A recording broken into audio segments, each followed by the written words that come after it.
еще раз ты что-нибудь сунешься, вот и правильно, давай, давай.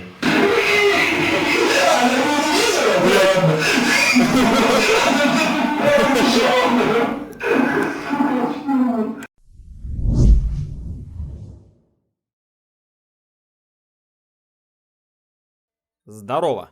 Привет, Артур. Не хочу отнимать ваше драгоценное время, поэтому сразу перейдем к делу. Сегодня у нас на обзоре кооперативная страшилка под названием Outlast Trials. На нее частенько бывают скидки, и вы наверняка хотите знать, стоит ли она вашего времени и, конечно же, ваших денежек. Сейчас с вами разберемся совсем по порядку, а вы пока можете написать в комментариях, какую игру хотели бы видеть следующей на моем канале. А теперь ехала! Outlast Trials — это хоррор от первого лица, где вы и, возможно, трое ваших друзей пытаетесь выжить в экспериментах, которые проводят над людьми заброшенные дурки, которой владеет компания Мерков. Да-да, это та самая психушка из первой части, куда гонял главный герой игры Майлз Апшер. В отличие от прошлых частей, здесь упор сделан именно на кооператив. Вы не просто бегаете и прячетесь, а работаете в команде, отвлекаете врагов, выручаете друг друга, по крайней мере, стараетесь, и пытаетесь не поехать кукухой. Все, всем пока! Меня в дурку уводят! Ха-ха-ха! И знаете, что еще прикольно? В этой игре можно не только умирать от страха, но и просто потупить в лобби. Пока идет загрузка миссии, можете сыграть в шахматы с другом партийку-другую или помериться силой в армрестлинге, набить себе очков там и стать паханом этой точки. Это выглядит так, будто ты в дурке, где главное развлечение — это настолки. Чувствуется, что разрабы решили такие типа: ну вы пока тут посидите, подумайте над своим поведением, ну а мы в свою очередь доделаем хоррор. В игре есть свой боевой пропуск, а также создание и кастомизация персонажа. Можете сделать себе тянучку, а можете хуястого мужика и накидать на них неплохих шмоток из секонд-хенда. Еще есть возможность обустроить свою лачугу в этой самой лечебнице. Если честно, это выглядит будто ты не просто пациент, а завхоз, который решил сделать палату более уютной. Создание себе берлоги добавляет, так сказать, некий шарм, чтобы ты не только бегал от маньяков, но еще и следил за чистотой своей комнаты. Сама игра строится на повторяющихся миссиях. Тебе нужно либо собирать какие-то предметы, либо ловить психов и отправлять их в расход. Но заданий и локаций в игре на самом деле довольно много. Разработчики постарались, чтобы ты не заскучал в первые часы. Есть несколько карт, и каждая разбита на свои уникальные миссии, которые требуют разного подхода игры. И вот тут самое интересное. Тебе нужно постоянно следить за рассудком. Враги, яды и разные угарные вещества могут его понижать. Как только он падает, начинаешь ловить приходы. Стены плывут, слышны странные звуки, и ты начинаешь видеть то, чего на самом деле нет. Если рассудок упадет до минимума, ты просто сдохнешь. Даже без врагов. Просто мозг скажет типа: ну ладно, я погнал. Давай, я погнал! И это нихуя добавляет атмосферы, потому что твой мозг сам тебе становится врагом.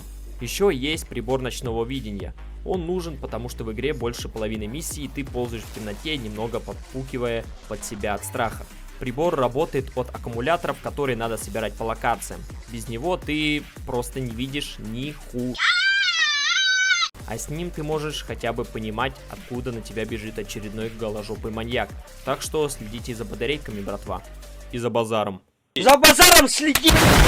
Еще есть режим вторжения, его я особо не опробовал. Раз запустил, к нам с братвой зашли какие-то типы, раздали нам всем пизды. И, как я понял, это режим, где в твою миссию заходят другие игроки, но они не помогают маньякам, но они и не помогают тебе. Они используют ебак, чтобы самим тебя вычислить и охотиться на твою команду. Но от этого я особо не кайфанул, так что сори.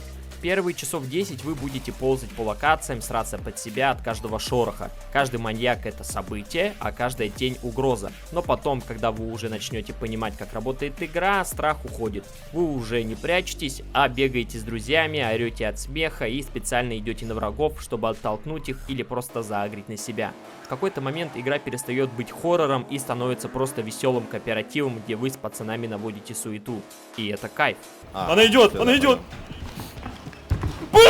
Бля! Сука! Моя здоровая.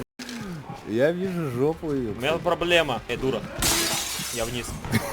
Захуярили. А там это тип, да? Да. Есть еще забавная механика помощи напарникам. Если вдруг кого-то схватили, можно подбежать, оглушить врага и спасти товарища. Просто залетаешь с двух ног в противника и спасаешь жопу кента. А, нихуя себе! Братан, Пошла нахуй!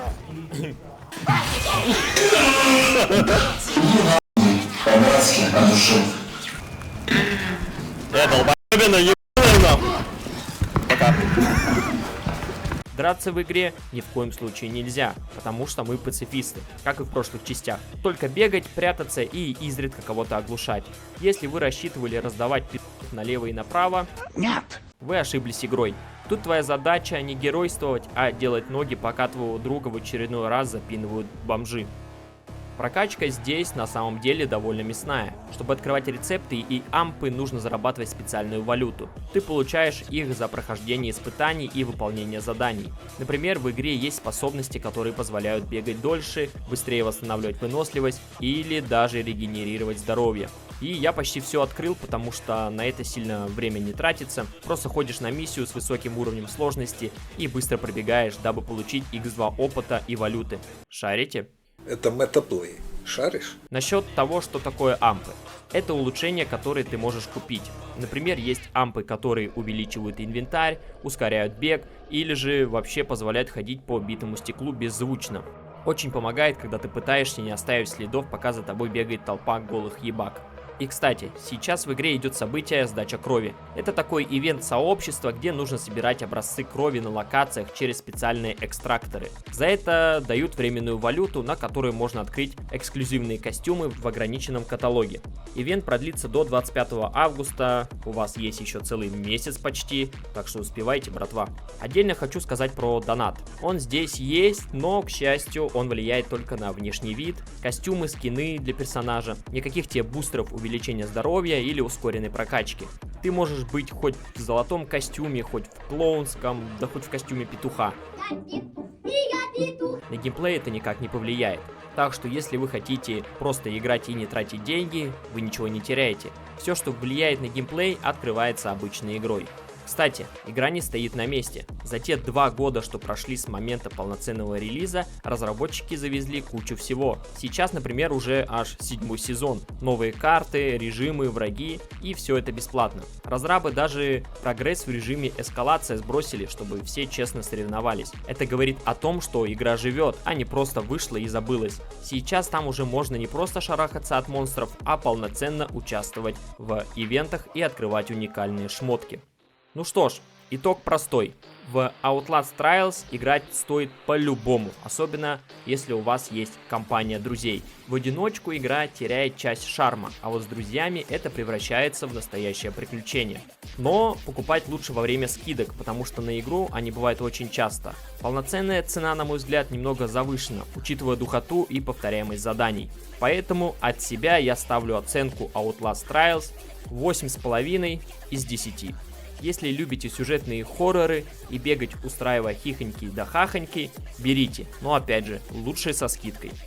В конце, по традиции, спойлер на следующее видео. Next игра будет Warhammer Space Marine 2. Буду вам за нее раскидывать. Чтобы следить за следующими видосами, подписывайтесь на канал. И на это видео, конечно же, оформляйте лайк, если я помог вам сделать выбор по игре. А на этом все. С вами был Пашок. Скоро увидимся.